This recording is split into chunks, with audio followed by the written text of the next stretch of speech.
Como sempre, tentando ser breve, tentando ser útil, tentando ser prático, tentando ser inteligente. Então eu estava observando algumas matérias na Band News e de repente, agora há pouco, me deparo com um programa narrado pela Ana Paula Padrão, em que a mesma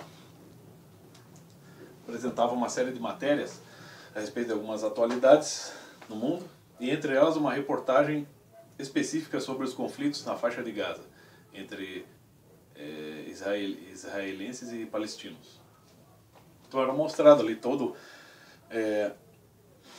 a imposição que os israelenses estão fazendo aos palestinos que vivem na região, né?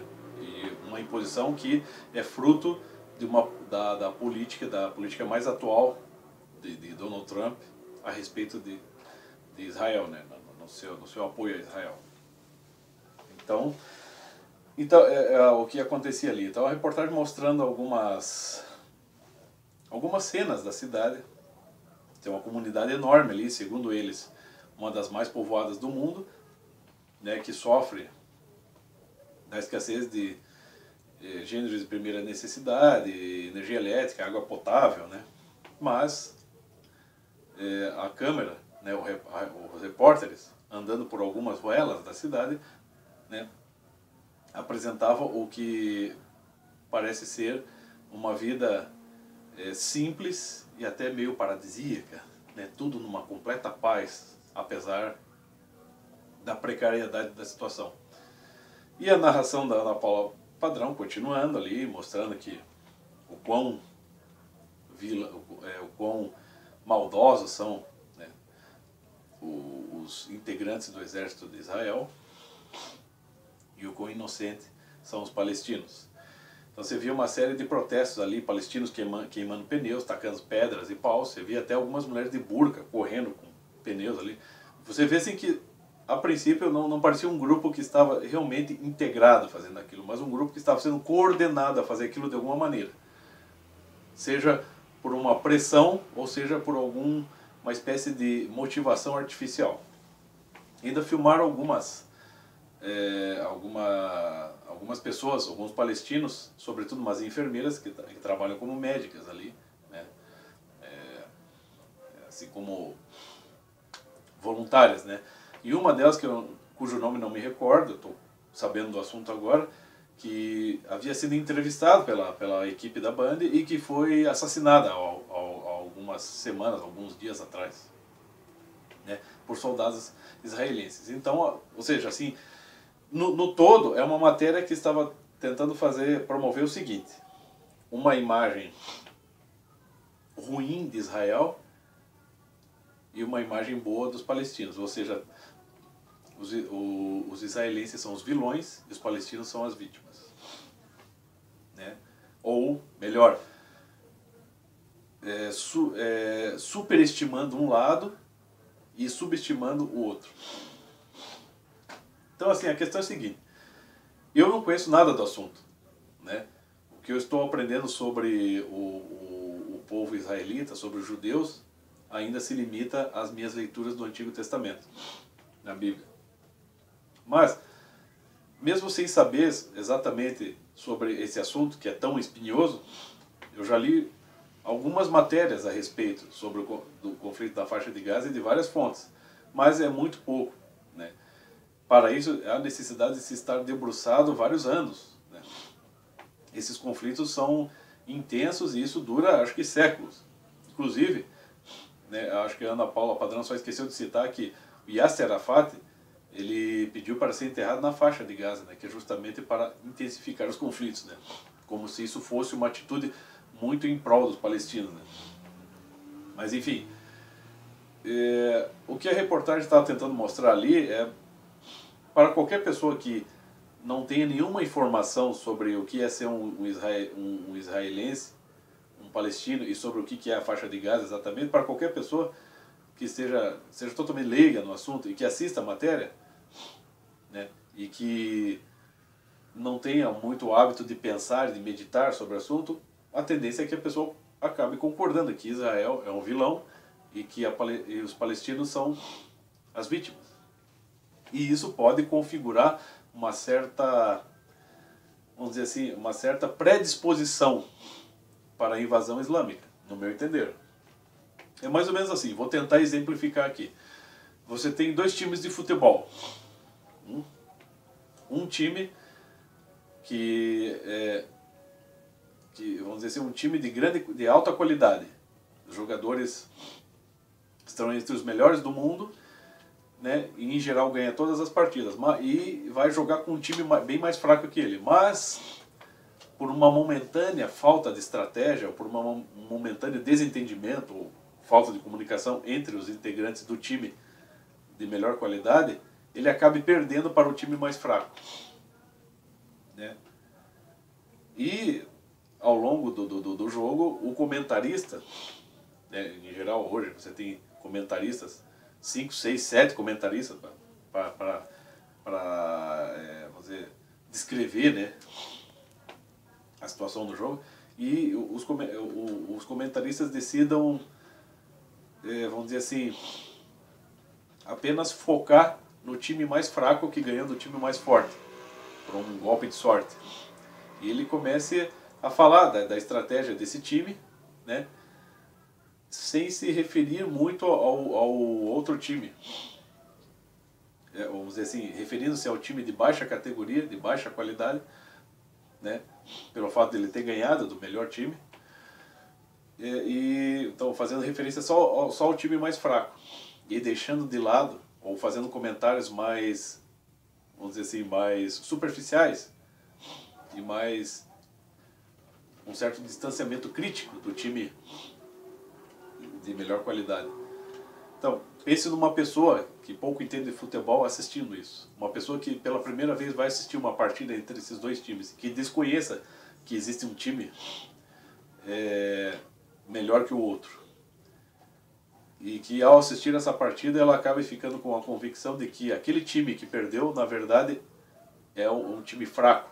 E o time que ganhou é um time forte. Sendo que, na realidade, analisando mais profundamente, foi apenas uma espécie de dia ruim, né? Uma espécie de falha do time do time mais forte, que acabou perdendo. Porque isso acontece, né?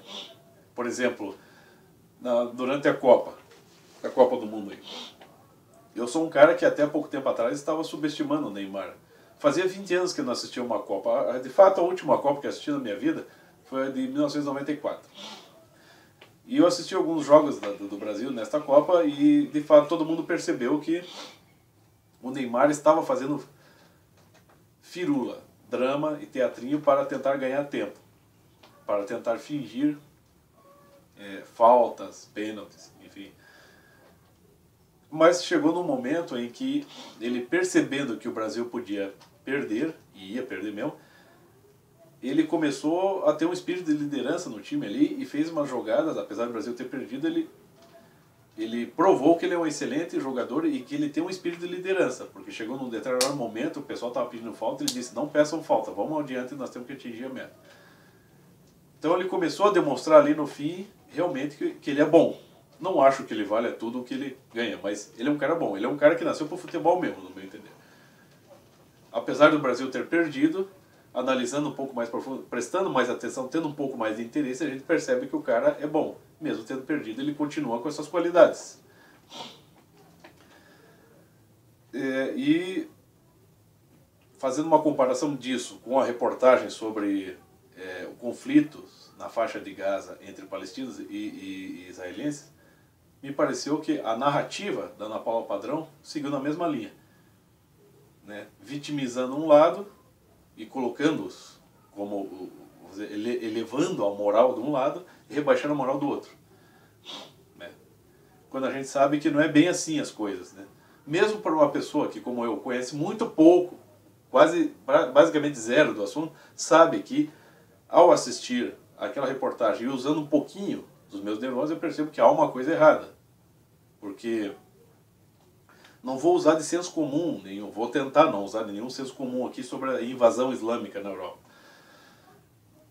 Qualquer pessoa, e não estou falando aqui, apesar de ser um libriano, não estou querendo pesar as coisas assim de forma muito equilibrada. É que se a pessoa meditar um pouquinho sobre o assunto, ela vai perceber, poxa, mas e se não for assim?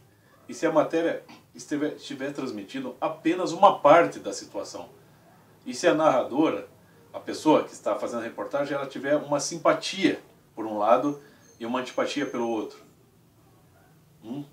Ah, mas ela está sendo profissional, ela está narrando a verdade. Bom, ela está narrando a verdade ou ela está narrando uma parte da verdade, ou ela está tentando torcer essa verdade? Porque não pode ser. Isso não é... Se é para narrar a verdade, então é óbvio que vai ser sempre uma coisa muito mais complexa, uma mistura de bem e mal nos dois lados.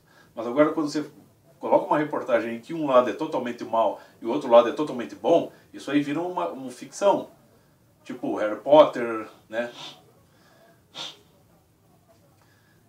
É mais ou menos assim, você tem um lado que é totalmente mal e outro que é totalmente bom. Vocês apelando para absolutos, para extremos, e os extremos não são bons.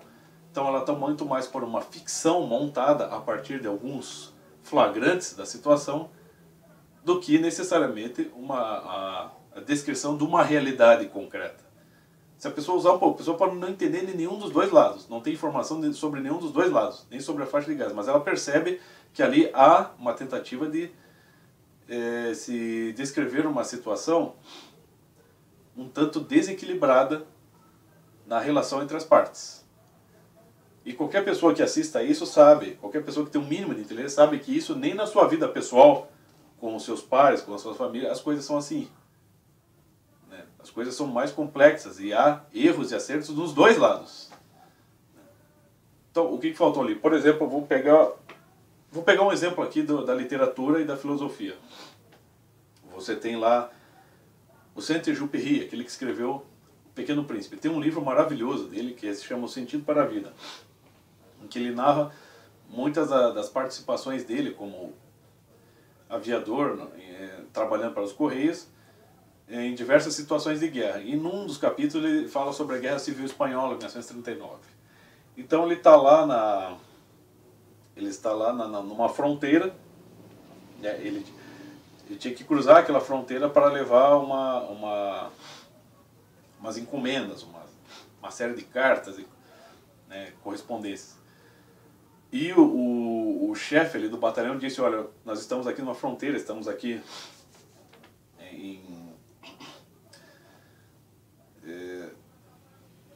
com aquelas barricadas, né? E o inimigo está do outro lado.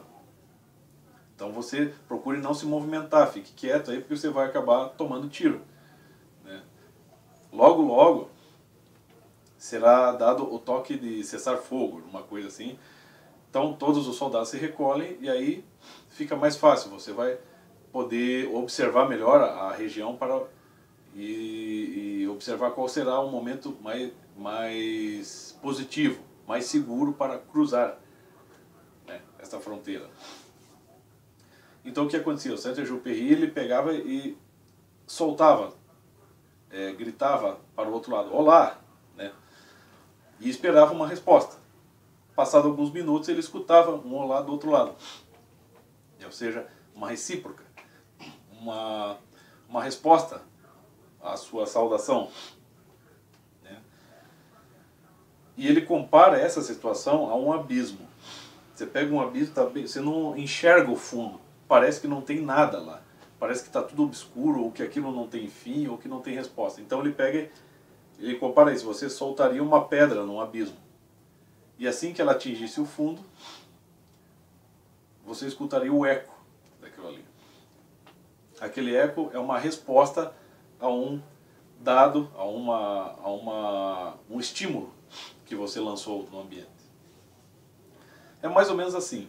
Quando Roger Scruton, no livro A Alma do Mundo, explica sobre as relações interpessoais, ele fala que a consciência de uma pessoa não pode entrar no lugar da consciência da outra, mas o projetar-se, né, no outro, o tentar imaginar-se no lugar do outro, é uma maneira não só de conhecer o outro, mas de conhecer a si mesmo.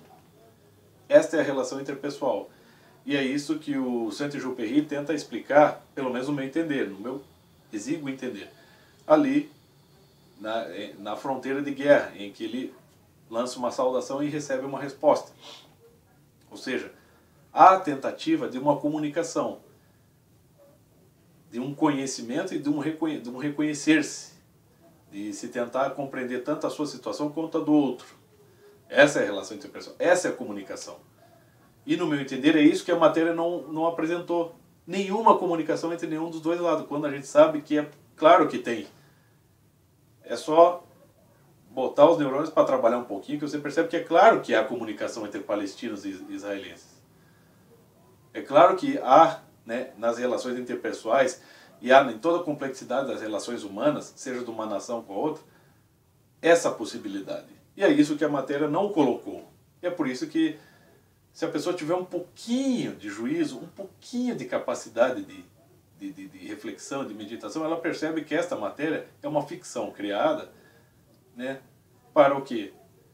Para, vamos dizer assim, não só para tentar desmoralizar a política de Trump ou desmoralizar o povo de Israel, mas, de certa forma, de colaborar com essa questão da invasão islâmica, ou seja, de colaborar com essa política espúria, que sempre, né, como sempre, é oriunda da esquerda, né, de se tentar democratizar as coisas, né, por meio do pior caminho, que seria você tentar, em vez de tentar uma comunicação com o inimigo, você destruí-lo.